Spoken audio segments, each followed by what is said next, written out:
Have you ever wondered why, despite having all the ingredients for a good relationship, something still feels like it's missing? Hi, I'm Michelle McGowan, a licensed clinical counselor, and in today's deep dive video, we're exploring a silent but powerful force in our relationships. We're going to be exploring childhood emotional neglect. Whether you grew up feeling unseen or you simply learned that emotions were meant to be tucked away, the ripple effects of that neglect can shape how we connect with others in profound and often challenging ways. Let's start by defining what we mean by childhood emotional neglect. Unlike physical or overt emotional abuse, emotional neglect is more like the absence of crucial emotional support and validation during your childhood. So children who grew up without acknowledgement of their feelings often learns that their internal world does not matter and their emotions are in that internal world. So over time, this isn't just what happened in childhood. It becomes ingrained in how we see ourselves and how we expect other people to treat us. So I want you to take a moment and ask yourself, did you ever feel like you had to earn love, or that your emotional needs or that your feelings were secondary, or that they maybe didn't matter? If your answers were yes to this,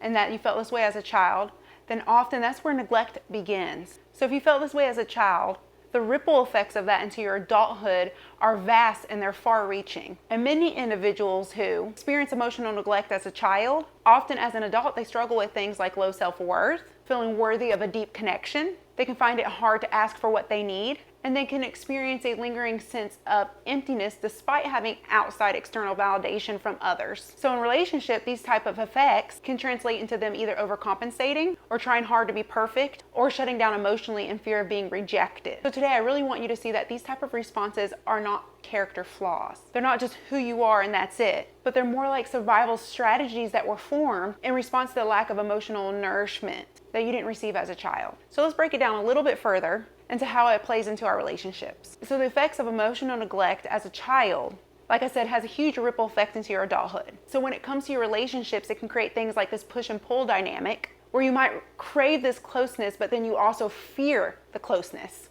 And your partner's genuine attempt at intimacy might trigger those old wounds for you, leaving you feeling both drawn in and pushed away simultaneously. It can also create rapid attachment or emotional speeding. So this longing that you have for validation can lead you into rushing into a relationship and rushing into attachment of others, hoping that early intimacy will fill that internal void that you feel. And these acts of speeding up intimacy often mask a deeper need that you feel for reassurance. Another impact is that you may have difficulty with setting boundaries. So as a child, you might have learned that your needs were important.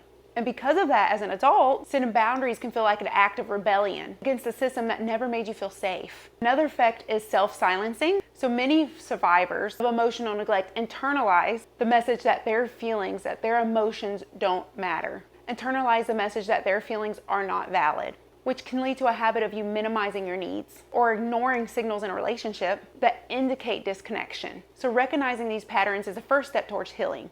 It's about re-educating your inner voice to believe that you deserve not only connection, but also that you deserve genuine and respectful intimacy. So healing from childhood emotional neglect involves several key practices. One is self-awareness, and you can do this by beginning to turn into your feelings. And you can do this by journaling, because journaling can help you reconnect with your emotions, those emotions that you might have long ignored. Another practice is therapy or inner work. So consider therapy, where you can learn techniques like self-reparenting, mindfulness, and somatic regulation, which can really help you mend internal wounds. Another key practice is building safe relationships. So surround yourself with people who validate your experiences. Look for partners who honor your pace, who listen genuinely, who create a safe space for your vulnerability. And another key practice is setting and respecting boundaries. So I want you to learn that boundaries are not barriers, but they're more like bridges to a healthier sense of self.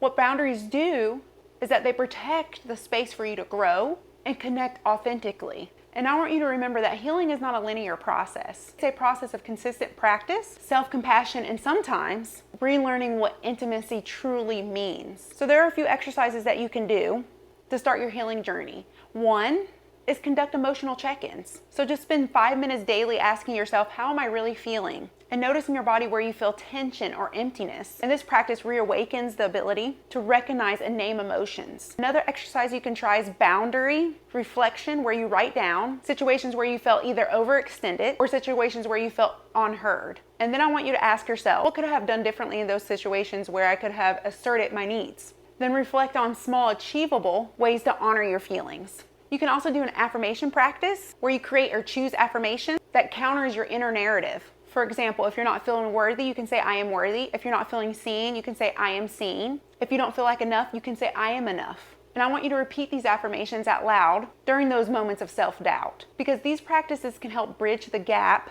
between your old neglected self and a future fulfilling and heartfelt connection. And as we wrap up, I want you to remember that the legacy of your childhood emotional neglect is not a life sentence. It's a pattern that, when recognized, can be changed, because you deserve to be fully seen and validated and cherished in your relationships. And thank you for taking the time to watch this video. I'll see you in the next.